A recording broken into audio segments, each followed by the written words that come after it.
With all due respect, that's a bunch of malarkey. This is a bunch of stuff, deal. What does that mean, a bunch of stuff? Well, it means it's simply inaccurate. It's Irish. Exactly, it is. We Irish call it malarkey. Thanks for the translation. No, Okay. We Irish call it malarkey. You know what this is? Yeah, and I reserve this word for those rare instances when it's truly deserved. This is malarkey. That's a bunch of malarkey. Direct from the King Spring Studios in beautiful Smyrna, Georgia. This is a bunch of malarkey. Now, here's your host, the incredible Charlie McMahon. Welcome to the year 2020 and to season 3 of A Bunch of Malarkey. Can you believe it?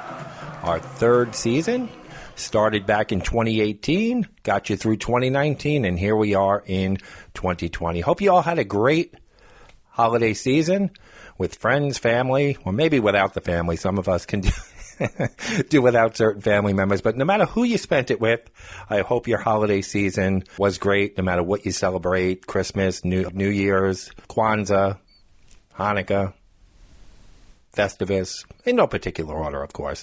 Now, isn't it weird when you take down these holiday decorations? You get so used to them, even if it's only for 3 or 4 weeks. You take everything down and you feel like you're sitting in like an empty warehouse. That's how I feel after Christmas every year. You take down the tree. You get so used to seeing it, all the lights and the decorations. And when you take it down, you're like, shit, this is really our decor, our everyday decor around here. We need to do something about this. So that's where we are, folks.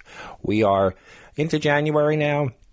We start to look ahead now. Winter is very long in certain parts of the country, so you start to look ahead. When is spring coming? When are pitchers and catchers reporting to spring training? You got the NFL playoffs underway. So you got a lot going on right now and a lot to look forward to in the upcoming months. It's just that January, February, March, I think, for a lot of the country, where you have to get through that long winter. Not so much in the South. We'll probably be 90 degrees sometime in March. So I am enjoying the cool weather while we can. So you notice, folks, I didn't say Happy New Year when I first came on the air because, you're going to be listening to this, it'll premiere on the 7th of January. We're a week into New Year already. Now, I think that should be the cutoff, like a week to say Happy New Year. If you don't get in touch with the people that are important to you within a week and say Happy New Year, you lost your opportunity. Now, I think most of you agree because I put up a poll, a Bunch of Malarkey poll on our Facebook page, and I believe 92% of you said that the Happy New Year greeting should stop within a week or so, and only 8% of you said it should linger on. And it makes me think of that story that's in my book, A Whole Lot of Shenanigans, where I ran into somebody that I hadn't seen at the beginning of the year. I think it was in March, and he wished me a Happy New Year, and I called him out on it, and we got into a back and forth, and he basically said, well, this is the first time I'm seeing you in the new year. And I said, well, if you didn't see me on my birthday in July, would you be wishing me a happy birthday in November? Like, certain things. So I think there's how there's a sell-by date for food? There should be a say-by date for Happy New Year. Now, wishing someone a Happy New Year a week into January can be unwanted and insincere. More than a week. I'd say a week is the threshold. And in fact, one can argue that the well-intended greeting could even have a negative effect on the person you're saying it to. This is according to a study. People want to settle into the new year as quickly as possible without being reminded that it's a new year or that the holiday celebrations, Christmas, Kwanzaa, all the holidays I mentioned before, are over. It can be depressing to some people, and they can often feel it happened months ago, these holidays. And being reminded that the holidays are over and that it's a new year isn't appreciated by some people. It can also prevent both the person greeting and the person being greeted from moving forward and embracing the new year. By saying it late into January, subconsciously can hold you back and stop you from planning for the year ahead, halting development both personally and professionally, according to a study. There's a reason people who plan wisely for the new year are more prosperous and successful, and usually these are the individuals who stop New Year's greetings a couple of days into January, once they have wished it to their nearest and dearest. Also, it isn't rude to stop the greeting only a few days after January 1st. You wouldn't wish someone a Happy New Year if you didn't see them till March. Well, at least normal people. Mutants would. So there's no need to continue it throughout January. And now, folks, we're in an age of communications where you don't have to wait to see the people to wish them a Happy New Year. You know, if you're really desperate to wish people a Happy New Year, you can Skype, text, email, social media. You have a live stream. You have a million ways to tell the people you care about and wish them a Happy New Year. So there's no excuses anymore, folks, for this Happy New Year late into January and February. You can stop awkwardly wishing everyone you come into contact with a Happy New Year from today on, folks. So like I said, 92% to 8% in our Bunch of Malarkey poll say enough's enough after a week. So I want to ask you something. Did Santa treat you well? Or your Hanukkah? Did you get nice gifts? Well, I am happy with my gifts. Got some nice stuff this year. We got one of those Amazon, you know, we've had the Echo, the Alexa, whatever you call it. And my brother got us this Amazon Show now, or Echo Show, whatever it's called. And it's got a screen. You're listening to a song. The lyrics pop up. You know, you can watch videos on it. Yes, just when I needed another gadget, another electronic thing. But it's great. I love this thing. You know, he got us the original Tower Echoes last year, and I use it every day. So this is something I was excited when I opened that. We drink a lot of seltzer in this house, and we were buying cans and cans. We got one of those Soda Stream machines where you fill it with water and make your own seltzer. Now, my wife's been making seltzer nonstop since Christmas. Now, I haven't figured out this thing yet. You know, I know how to fill the bottle with water. I know how to hook it up to the machine, but I'm doing something wrong where when I'm pressing the carbonation button, the shit's flying everywhere, and I'm getting yelled at nonstop. So I'm banned from making seltzer with the new Soda Stream machine. My wife's in charge of that. So, you know, certain technologies, folks, I can figure out when it comes to music and video and that kind of stuff, and other stuff. There's a little learning curve involved. Now, even the Bunch of Malarkey studio got a nice new mixer, which I haven't really looked at yet. I'm going to be taking a look at over the next week or so. So hopefully we'll have some new special effects and things of that nature coming your way. So speaking of gifts, now, there's a kid in Texas who got a certain something for Christmas, and he basically caused a little bit of trouble. A family in Texas found themselves doing damage control on Christmas morning after their 12-year-old son accidentally set their lawn on fire with his newly acquired magnifying glass. Nissa Lynn Parson posted photos on Facebook of what she said was going down in the family history book as one of the most memorable Christmas mornings to date. She said, "My 12-year-old son Caden received a magnifying glass, which we thought was for reading. But instead, he tried to see if he could light a fire with it." Now, what do you think a fucking 12-year-old kid's going to do with a magnifying glass? And if the kid needed something to magnify the words on a page to read, maybe, just maybe, he needs glasses. But I digress. Caden and his two brothers went out in the driveway after opening presents to burn a couple of holes in some newspaper with the magnifying glass he had just received when an unexpected fire broke out. The wind caught the newspaper and blew embers onto the lawn, causing the grass to catch fire. Everything was under control until the boys came running in the house, telling us that the corner of the yard was on fire and the Christmas lights were melting, Parson wrote in her Facebook post. She said she knew the kids were out playing in the front lawn, and this was an honest accident that could have happened to anyone. Because it's every day your lawn gets lit up on Christmas morning. She said she's glad the family was able to contain it before it got out of control. In her Facebook photos, the Parson clan in matching pajamas can be seen with garden hoses in hand, dousing the front yard of their McKinney, Texas home with water to extinguish the flames, leaving parts of the grass burnt to a crisp. We grabbed buckets, Justin turned the sprinklers on, and I grabbed blankets to smother and trap it before it could spread any more and into our neighbor's yard, Parson wrote in her post.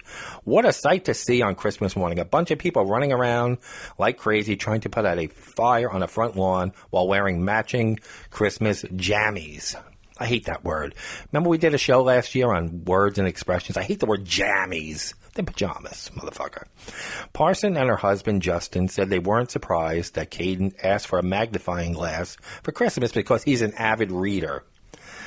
Very curious and interested in science. It's like a basketball player asking for basketball shoes. No, it's not.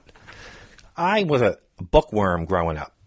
I'm telling you, like from first grade to third or fourth grade, I couldn't get enough books. I would drop 20s at those Scholastic book fairs like I was going to a bar and buying the whole place out. Never used a magnifying glass to read. The kid needs glasses. He doesn't need a fucking magnifying glass. He needs a pair of glasses, lady. So, I don't know. So, that's a story of a gift gone wrong. I just don't get it. They have glasses for reading. I don't understand. And that fucks up your eyes from what I hear, using a magnifying glass. My grandfather used to do that, but he was 75, and he would read the newspaper with a magnifying glass. Yeah, older people do that, or they buy those magnifying glasses on the rack at CVS because they're in denial that they need a prescription. But a kid who's 12 years old, he's going to be Stevie Wonder by the time he's 22 if you don't get his eyes fixed. I went through that, came home with a nurse's note in junior high. Nurse said I needed glasses. I was having trouble seeing the board. My mom says the nurse was in cahoots with the eyeglass place. They were getting a kickback, refused to accept the fact. So I shouldn't really talk because I grew up in that kind of family, in denial that the kid has a need for eyeglasses. But that seems to be the case here in this Texas family. Now, what were you doing New Year's Day morning? Probably getting over a hangover if you went out, or just trying to start the year off right. Now, we'll get into resolutions later, but maybe starting the resolutions, starting to eat healthy, things of that nature, excuse me. But you tried to get 2020 off on the right foot. I know for us, we cleaned out our pantry of all the junk food I don't want anymore. My wife brought it to that infamous break room table at work. Where you can dump anything. People will spread anything on crackers. Shit disappears in 5 minutes. M&Ms, biscotti. We put everything. We even put cans. We had a jar of pizza sauce my wife bought me, and it was the wrong brand. I'm very particular about certain things. I said, put it on the break room table, see if it disappears.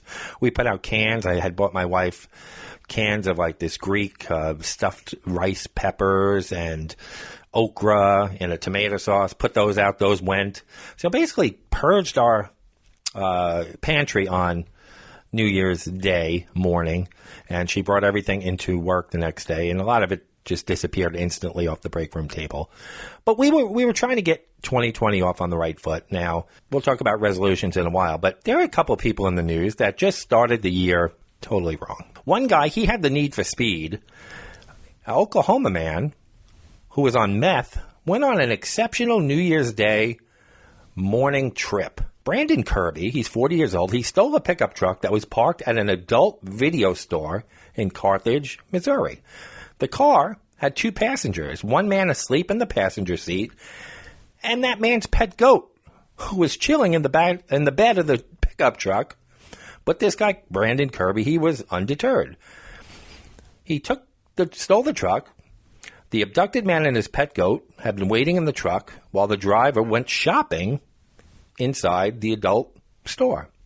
When the man woke up, Kirby held him at gunpoint and did a little pistol whipping to start off the new year. Kirby proceeded to ingest methamphetamine and drive the car from Carthage, about 150 miles south of Kansas City in Missouri's southwest corner, through Kansas and into Oklahoma. In rural Creek County, Oklahoma, Kirby decided having company was overrated and threw the man and his goat out of the truck onto the side of the road. This proved to be a mistake because the man then called 911, the guy who was thrown out of the car, not the goat. Oklahoma police then contacted OnStar, which remotely slowed the stolen truck so it was only traveling about 15 miles per hour. But Kirby refused to give up. Even after driving the car over a spike strip that flattened the vehicle's tires, eventually police ended the low-speed pursuit by forcing Kirby off the road and into a ditch in Sand Springs, Oklahoma, just more than 7 miles west of Tulsa. So this guy went pretty far. Kirby was arrested after a short foot chase when cops found him attempting to hide in some tall grass like a fourth grader playing hide and seek. Kirby has a lengthy criminal history, was recently released from prison. At the time of his wild ride, he was wanted on burglary charges in Osage County, just north of where the chase concluded. So he got off to a very bad start in 2020, and so did this guy in New York, up in Victor, New York. He's a top Republican in the New York State Assembly, and he was charged on New Year's Eve with driving while intoxicating in his state-issued vehicle. Just a week after, he wrote a newspaper column warning citizens against getting behind the wheel drunk. You can't make this shit up. Brian Kolb, he's a Republican who represents a district just outside Rochester, New York. He was arrested near his home after what he calls a lapse in judgment.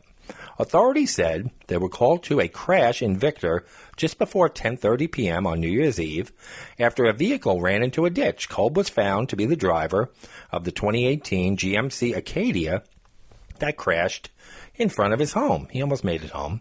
An Ontario County Sheriff's deputy administered a field sobriety test, which Kolb failed before taking him over to jail. While there, authorities said a breath test indicated that Kolb's blood alcohol content was over 0.08, which is the legal limit for driving in the state of New York. No one else was injured. Officials did not say where Kolb was driving from.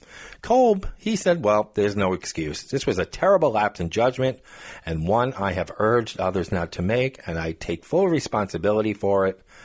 I made the wrong decision, and it's one I deeply regret. Kolb has represented that district since 2000 and has served as Assembly Minority Leader since 2009. On Christmas Eve, Kolb wrote a column in the Upstate Daily Messenger newspaper that warned against driving while under the influence of alcohol during the holidays and acknowledged December is National Drunk and Drugged Driving Prevention Month. Many of our holiday traditions, especially our New Year's Eve celebrations, involve indulging in spirits, he wrote. Done safely and in moderation, these can be wonderful holiday experiences. However, tragedy can be only one bad decision away. News of Kolb's arrest led fellow Republican Assemblyman Kieran Michael to call for him to step down. Kolb should step down as Assembly Minority Leader immediately, and he hasn't done so, and he's a disgrace. But a lot of people, including Kolb himself, say he's not going to step down and shouldn't step down. So you write an article on Christmas Eve warning people about driving drunk, and then a week later you're out driving drunk and into a ditch in front of your house. So that should springboard us perfectly into our favorite and very missed segment, because we haven't done it in 3 weeks. A bunch of malarkey. Mutant of the Week. Now here's Charlie. So we know you missed the Mutant of the Week, and we have our first two nominees of the year 2020. And where should we start, folks? You know where we're going to start. In Columbia County, Florida, where a Florida man, you can't, no matter what year it is, the Florida man never gets old.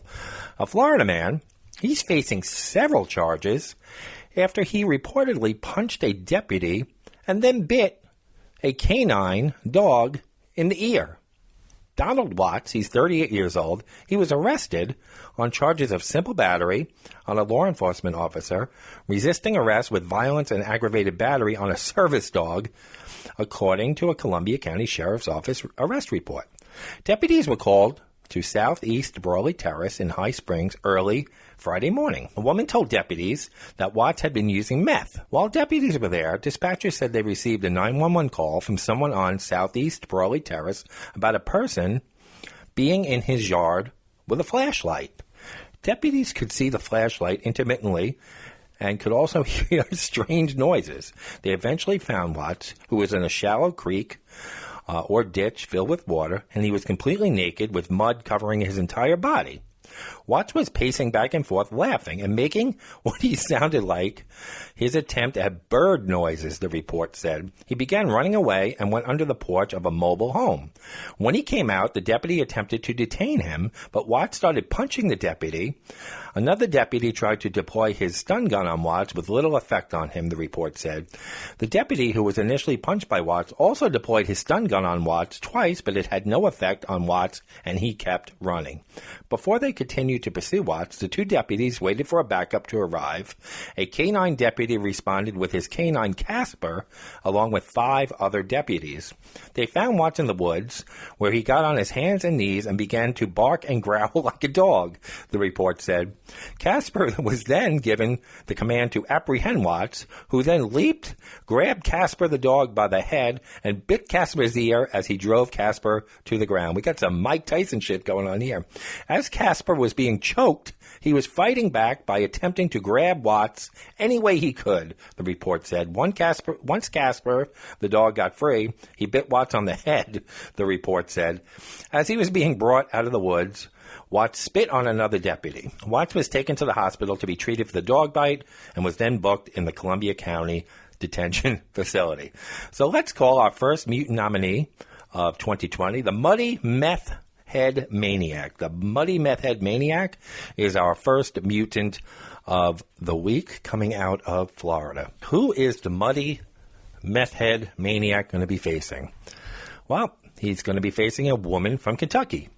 A Kentucky woman was arrested this week after authorities said she tried to pass her dog's urine off as her own during a routine drug test. Police said Julie Miller, 40, was at the Bell County Probation and Parole Office in Pineville on Monday when an officer asked for a drug screen. The officer told police the urine was not hers, and the woman eventually confessed to sneaking in a sample of her dog's pee instead of her own, authorities said in a news release. The suspect told police she knew she would have failed the test because she had used meth and Suboxone, which is used to treat opioid addiction, according to the release. Miller was taken into custody and charged with tampering with physical evidence, a probation violation, and trafficking a controlled substance. So we'll call her Urine Trouble Lady. Urine Trouble Lady. So we got the Muddy Meth Head Maniac versus Urine Trouble Lady.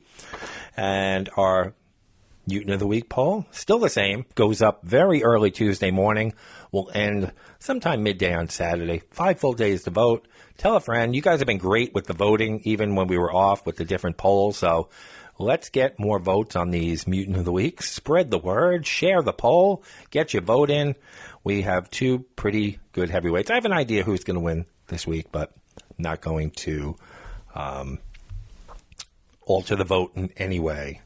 Gerrymander it, whatever you want to call it. So as I said in the opening, here we are in the year 2020. Now, when I pictured 2020 back in, elementary school, junior high, you picked, even the year 2000, you pictured space age. But now we're in 2020.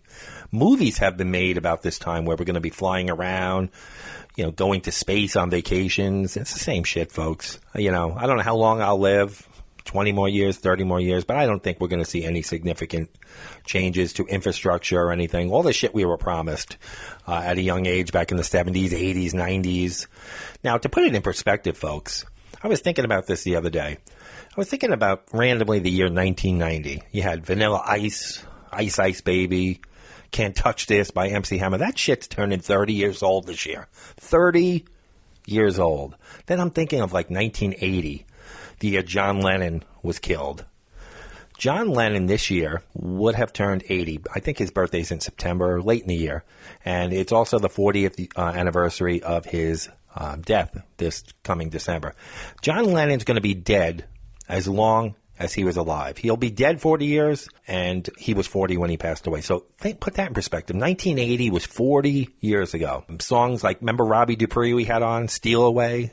Going to be 40 years old, that song. It's Still Rock and Roll to Me by Billy Joel. 40 years old. Glass Houses album. 40 years old. I remember buying Glass Houses album, Billy Joel, and treasuring that thing. 40 years old. So just to put in perspective, 2020, 1990 was 30 years ago. Y2K, that whole scare, was 20 years ago. It's quite frightening when you look back. If you're 20 years old, you're listening and saying, well, this old guy, you're not thinking. But let me tell you something, how fast from you are 20 years old and then you're 40 years old in a blink of an eye. The last 20 years are, like I said on my personal Facebook page, I stopped keeping track of decades, probably after the 90s, because the zeros and then the 10s just didn't sound right. I'll probably get more into the 20s now and stuff because it's more normal. But the last 20 years, although a lot happened in my life, it's kind of like a big blob. It's kind of like a 20-year blob, its own little 20-year decade in a way. It's just blob, you know. But when I think back to, 1990 was 30 years ago. It blows my mind. 1990 seems like it was yesterday. But so we're in 2020, and now I mentioned resolutions real briefly in the opening. Now, a lot of people make resolutions, but why do we make resolutions? Why is it when the year, just because the calendar changes to a different year, why do we choose the beginning of the year to make these changes or attempt to make these changes in our life? Well, it's well known that New Year's resolutions don't have a high success rate. While many people opt to ditch the annual goal-setting event, close to 40% of Americans, I believe it's 38%, set at least one resolution come New Year's. Unfortunately for many, the results turn into a pattern. January 1st, we start off determined to follow through on our goals, excited, we're energized. We think that this year will be different from all the other years when our resolutions went by the wayside. But come February or even mid-January, the majority of us have abandoned our goals altogether. So why do we continue to make these resolutions every year, though so few of us actually follow them through? One reason is the allure of starting from scratch. The beginning of the year offers a fresh start and a clean slate. The idea of bettering ourselves is another motivator. Most of us have a natural desire for self-improvement, and even though the new year is an arbitrary date, it gives us time and a goal date to prepare for the change, to fire up for the shifts we plan to make. Moreover, it may have something to do with tradition. Tradition, as the characters in the music Fiddler on the Roof famously sing. Setting New Year's resolutions is believed to go as far back as Babylonian times. It is said that Julius Caesar started the tradition of making resolutions on January 1st as a way to honor the Roman mythical god Janus, whose two faces allowed him to look back into the past year and forward into the new year. Romans mostly made morality-based resolutions, such as seeking forgiveness from their enemies. Wanting to make a positive change is a good thing. The fact that people keep making resolutions, even when they don't always follow through, ultimately means that they have hope and a certain level of belief in their ability to change and be more of who they really want to be. Some research confirms that setting a resolution can get you closer to your goals. One study found that 46% of individuals who make resolutions were successful compared to 4% who wanted to achieve a certain goal and considered it but didn't actually create the resolution. So where do you stand on resolutions, folks?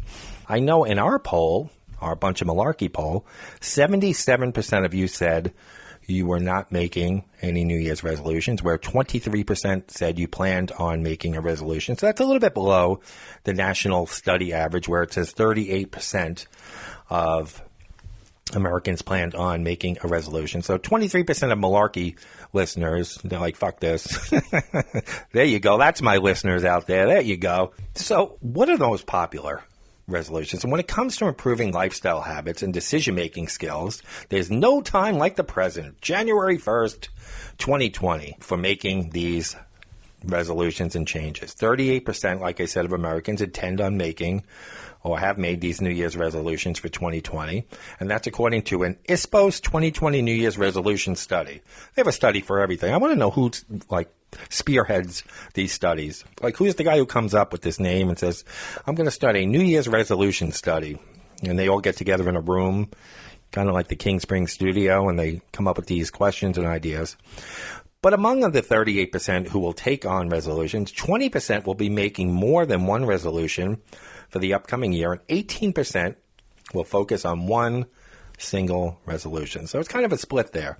20 of that 38%, 20% are going to do multiple, 18% are going to be focused on one single resolution.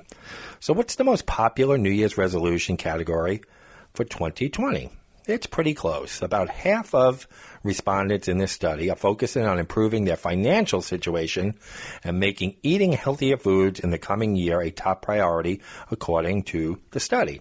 The survey allowed for more than one option to be selected. Not far behind, the survey indicates that 30% of Americans seek to improve their social life in 2020. This resolution, I'm going to improve my social life too. I'm just going to stay the fuck home in 2020. This resolution could take the form of meeting a new romantic partner or spending time with family and friends. The data, however you say it, data was gathered by surveying adults 18 and older from all 50 states on their plans for self-improvement in 2020. We have 22% of survey respondents said yes when asked if learning a new skill is a personal goal for this year. For this study, learning a new skill applies to starting the journey to learn a new language, playing a sport you were previously unfamiliar with, or learning how to play a new musical instrument. I might take up the recorder this year. Remember that thing they gave up in elementary school? I might get a recorder. Really get my wife into the spirit here in 2020. I think I'm going to buy a recorder. I need a musical instrument in my life. We've all been there before, putting our efforts into learning a new skill, but it's time-consuming and it's an imposing task. Just ask me about, taking on new endeavors, podcasts, books. It's a lot of work, but you get some fulfillment out of it. Given the challenges associated with more nuanced resolutions, it's no surprise that 56% of those who disclosed having New Year's resolutions in 2019 report back that their efforts fell short and they did not last until the end of the year. So let's recap here. New Year's resolutions. 51% said they want to improve their financial situation. 51% want to eat healthier foods. 50% want to exercise more. 42% want to lose weight. 38% want to improve their mental health. 30% want to improve their social life. 22% want to learn a new skill. And 22% want to be more green or eco-friendly. Other popular resolutions for 2020 are reducing stress, getting more sleep, sticking to a budget, and focusing on spiritual growth. And a quarter of Americans are resolving to travel more, while an equal number have resolved to learn a new skill, which we mentioned. For almost a quarter of Americans, 2020 will be all about improving those relationships. 24% have resolved to improve relations or spend more time with their family, while 24% have also resolved to improve their relationship with their partner or significant other. Nearly 1 in 5 say their resolution is to make more friends, 19%. Now, I wonder if that's social media friends, because we know how those friends are, or actual live friends where you get together, stay off your phone, have a meal together, talk. I wonder what kind of friends they're talking about. A similar number, which is 18%, are resolving to spend more time volunteering in their community. Millennials are among the most likely to say they plan to make a resolution. 39% of millennials have plans to make resolutions or follow through on their resolutions, while 29% of Gen Xers and 19% of baby boomers say the same. So the millennials are taking the lead on resolutions. Now, many millennials are turning an eye towards their personal finances in 2020. The most common resolution among this generation is to save money, which is 55% of the millennials surveyed. Most Americans, it seems, are optimistic about their ability to stick to their resolutions. Among those who are making 2020 resolutions, 29% they are very confident. 29% say they are very confident that they'll be able to stick to them. Nearly half, which 48%, are somewhat confident. However, 1 in 5 is not very confident at all about sticking to their resolutions. And 2% say, why am I doing this? It's basically a waste of time. I won't last more than a couple of days. However, many Americans also admit that they hadn't had complete success with resolutions in the past. Just 7% of U.S. adults say they stuck to all of their 2019 resolutions. Meanwhile, 19% say that they were able to stick to some of their resolutions from last year, though not all of them. As the adage goes, if at first you don't succeed, folks, try again. Many are taking a second go at their 2019 resolutions. Among U.S. adults who made resolutions last year, and are also planning to make them for 2020. 12% say their 2020 resolutions are identical to their 2019 ones, and almost two-thirds, 64%, say that some of their new resolutions are repeats of their old ones. But they also have new resolutions this year. About 1 in 5 say that none of their 2020 resolutions are the same as last year's. Overall, Americans are optimistic about what 2020 could hold for them. That was until the news that World War III is about to start. Roughly 1 in 5, 21%, says they believe their life will be much better in 2020 compared to 2019. Another 27% expect their life in the upcoming year to be somewhat better. Just 12% say they think their life will be somewhat or much, well, 7% say they think their life's going to be somewhat worse, and 5% say it's going to be really worse. Another 28% don't anticipate that 2020 will significantly be better or worse, so they're just holding par. So where do you stand on this, folks? You know, what's your success rate with resolutions? For me, and we'll get into why they don't work, but for me, I've done it in the past, but they weren't, I don't call them resolutions. They're like life changes, and you don't have to do it in January. Now, for me, you're coming off the bad eating of the holidays, right? Everybody feels like shit, especially that week between Christmas and New Year's. You're sitting there with all the Christmas leftovers. You're just eating. You don't know what day of the week it is. You don't know who you are.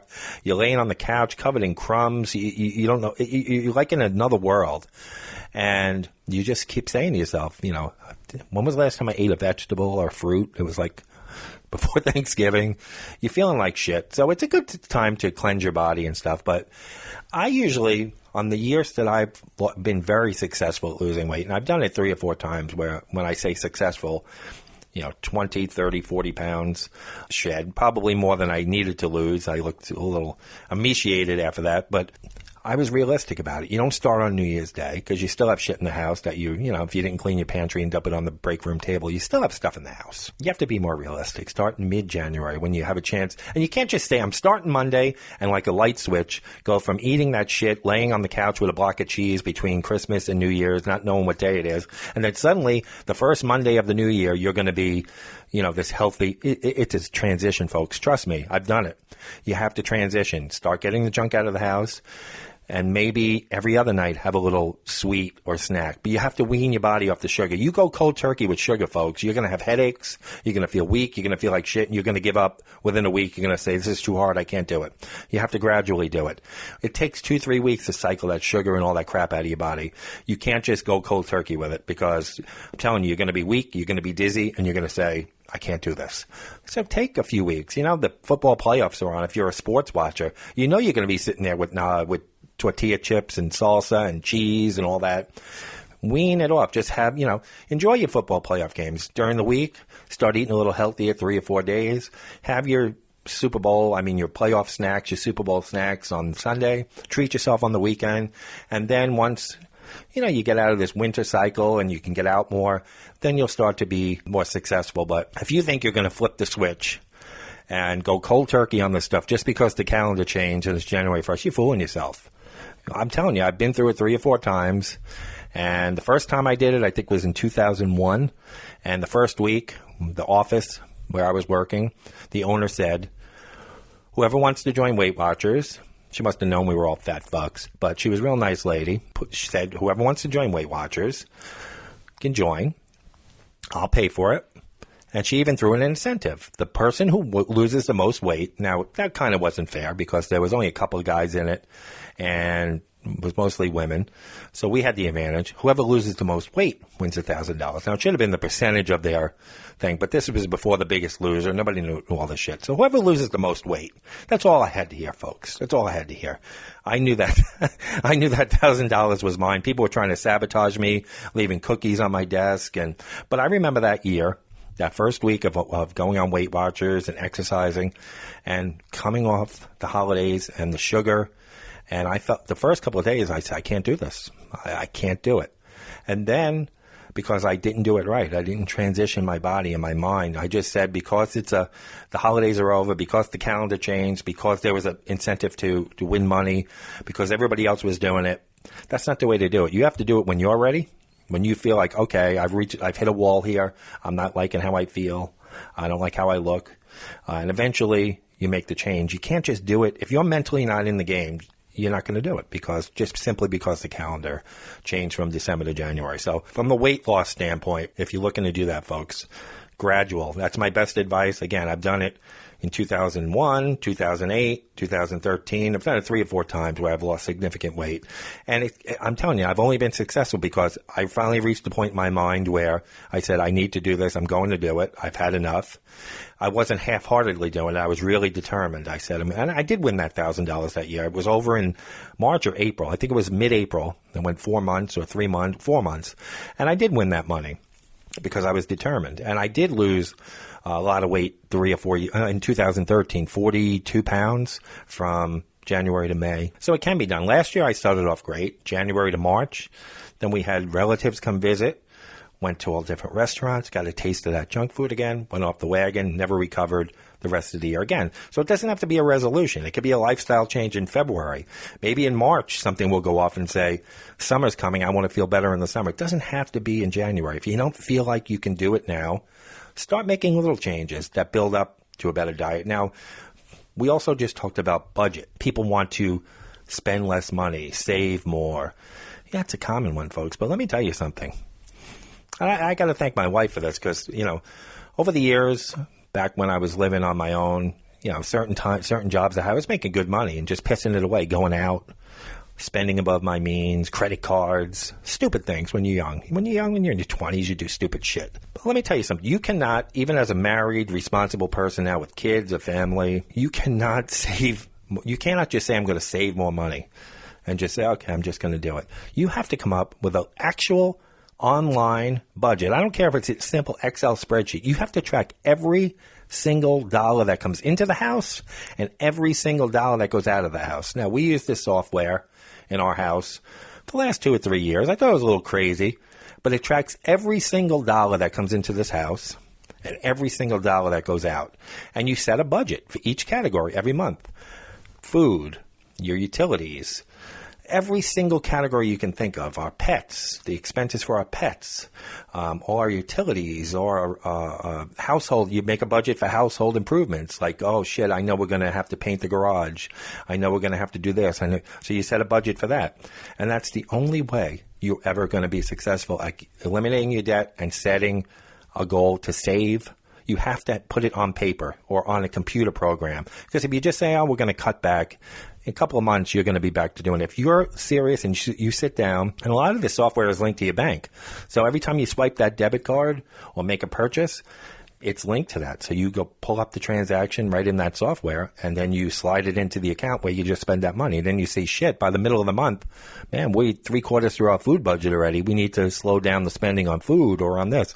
Unless you have a program or a spreadsheet or something like that, you're not going to be able to save. You have to have some sort of guide, some accountability on, I don't want to say paper anymore because somebody's using paper, but you have to have some kind of, even if it's an Excel spreadsheet where you're plotting every dollar in, every dollar out. Without that, folks, I wish I would have known more about this kind of stuff when I was in my 20s, because I probably would have saved a hell of a lot more money and not made some of the mistakes I made when I was in my 20s. So if you want to lose weight, if you want to, save more money, you have to take the proper steps. You can't just say, especially with weight too.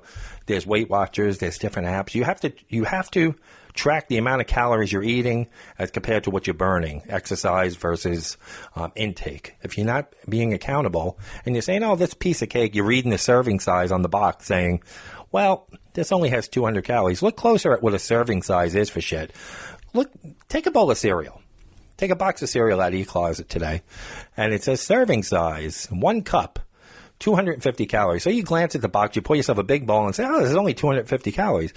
Take an actual little measuring cup out and put it in there, and then put it into a bowl and see what a serving size is. You're probably eating 4 to 5 serving sizes in a bowl of cereal compared to what the suggested, the recommended serving size is in there. So you have to really measure. You have to track. If you're really serious and you really need to lose weight and you're really serious about it, I'm telling you, folks, unless you have an app which tracks all your calories in and out, or you're in some type of program like Weight Watchers where you're being held accountable, just doing it cold, on your own, freewheeling, it's not going to last. I'm telling you. Take my word for it. I've been through all this stuff. So Let's talk about why our resolutions often don't work. Now, if you're one of those rare people who actually achieve your New Year's resolution each year, congratulations. Seriously, you're rare indeed. According to U.S. News and World Report, the failure rate for New Year's resolutions is said to be about 80%. That's high, folks. 80%. 4 out of 5 people fail. And most lose their resolve by mid-February. That's about the average time where people say, fuck this, I can't do it anymore. Because, again, they jumped in, not knowing what the hell they're doing. They jumped in without taking the proper steps, weaning their way in. They just jumped in. We went over that. Okay, so if this is true, it's clear that there's nothing wrong with us. The problem is the tradition itself. Why don't these resolutions work? Well, some psychologists and research firms online that cite any number of issues to explain this away, this massive failure rate of 80%. Anything from lack of clarity to setting expectations too high, but it's more than that. Our problem is the psychology behind the word itself. Resolution. It's a strong, demanding word. It screams, I must. It's a demand that we place upon ourselves, and there is no room for failure. Yet failure is pretty much inevitable. Most of us simply don't respond to this word, and when we don't, we feel disappointed in ourselves and even ashamed. Why? Oh, why would anyone want to do this to themselves? We are unreasonable about our resolutions. Have you ever started off the new year resolving to do something that either you've succeeded in or done before or haven't done since a major life change? Ask yourself if your New Year's resolution coincides with who you are, as well as where you are in your life. Are you asking yourself to be more disciplined about your business by achieving a list of things you've never done before? It's a bad approach. It's likely that it has nothing to do with lack of discipline at all, but it goes deeper. It goes deeper than that. Perhaps you lack passion, clarity, or inspiration. This is where the focus needs to go. Try a new approach. Identify a word of the year. This is what researchers are saying. A single word that reminds you how you can fully support yourself in creating a positive life change and achieving your most important goals. A word of the year can also identify something that you need or want to equip yourself to move to the next level of success, no matter what category that's in. Write the word on sticky notes. Put it everywhere, on your refrigerator, by your desk, on your bulletin board, wherever. Repeat it like a mantra many times daily. And most effectively, create a little statement. You could call it a prayer or an intention, however you want to call it, depending on your spirituality, I guess, that you can read out loud twice a day, maybe when you get up and right before you go to bed. How to determine your word of the year. So how do you determine this word of the year? Start by determining your realistic goals. Think about the things you'd like to achieve this year. Be realistic about it and be kind to yourself. Don't tempt failure by burdening yourself with unrealistic expectations and goals. Identify what will inspire and support you. Now think about who you need to be to feel inspired and develop the character to achieve these things. What mindset will help you move forward? What one word encapsulates what you want and how you need to be to get at it? What is the one word that describes the mindset that best supports your overall goals? What word might inspire you to be at your best?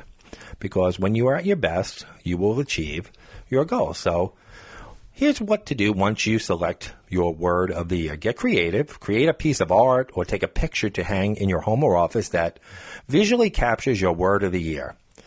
What creative means can you use to keep your word top of mind throughout the year? Write about it. Define what your word means to you. One simple word can capture limitless inspiration and many meaningful feelings. Your definition will go far beyond what the dictionary has to say about it. Use your word as your mantra. Whether or not you create an affirmation, a statement, a prayer, or whatever works for you, use your single word as a mantra throughout your day. See it in your mind's eye by creating a mental image that captures its meaning. Share it if you like. Sharing your word can serve a purpose. For some, the act of putting it out there on social media, like hashtag word of the year or something like that, is a proclamation of intended success. Sharing your word with your partner or best friends may give them an opportunity to support you in some way. So there are ways you can go about it, folks, which will increase your success rate. Again, my biggest advice to you is start off baby steps. Again, calendar flips doesn't mean your mind flips and makes that click. For me, with weight, yes, it's about how you feel, and you want to feel healthy. You feel like a slug after the holidays. You're carrying that extra weight. But for me, sometimes it takes something like a picture. Someone snaps a picture at a holiday event and shares it. And you look at yourself and you go, holy, because you see yourself in the mirror every day. You don't really see certain profiles or whatever. But when someone takes like a candid shot at a party and you look and you say, holy shit, is that what I look like? Sometimes it takes something as simple as seeing myself in a picture, and something will just click in my mind and say, all right, it's time. Sometimes it's how I feel. But you have to have that little click go off in your mind. If you're just saying, oh, well, it's January, I better get started, the summer's coming, you're not going to do it. You have to have, something's got to click in your head where you say, this is the time, and you have to put your full heart into it. Again, you can't dive in and think you're going to just make a change in one day. It's a gradual process, especially with food. You know, we all need food to survive. We eat every day. It's about the choices we make with the food.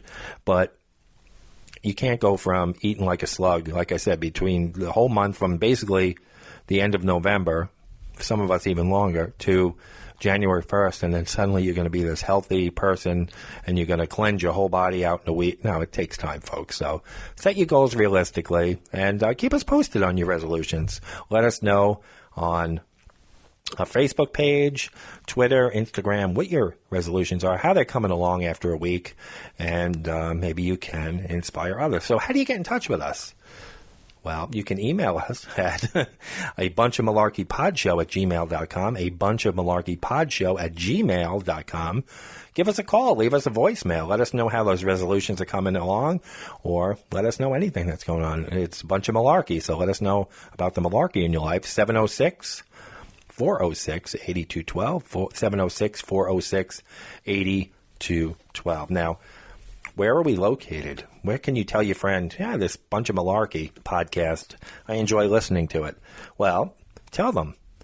We're on iTunes, Apple Podcasts, Google Play, Spotify, iHeartRadio, TuneIn Radio, Radio Public, Radio.com, Stitcher, CastBox, YouTube, or if you have one of those Echo devices, whether it's the audio alone or the video, the Alexa, Amazon Echo Show, the regular Echo, just say, Alexa, play the podcast, A Bunch of Malarkey.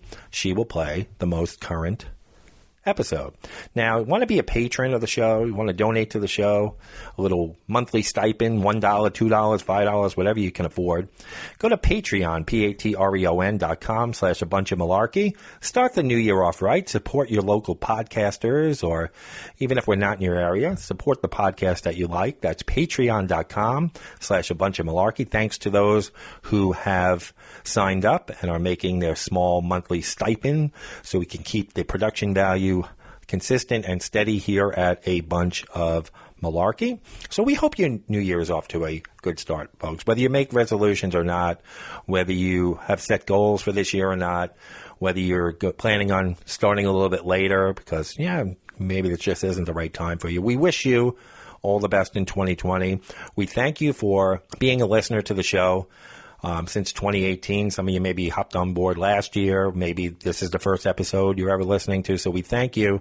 We're closing in on 400,000 downloads. Never thought we'd ever be even close to that. I can't express. We had another record-breaking month. We had a great year. I'm not going to kill you every month now with, it's pretty much a foregone conclusion. We improve every month, so I'm not going to beat you up with the numbers so much this year. But when we hit milestones, 400,000, 500,000, which is going to be a real big milestone, 500,000 downloads, probably come later in the year.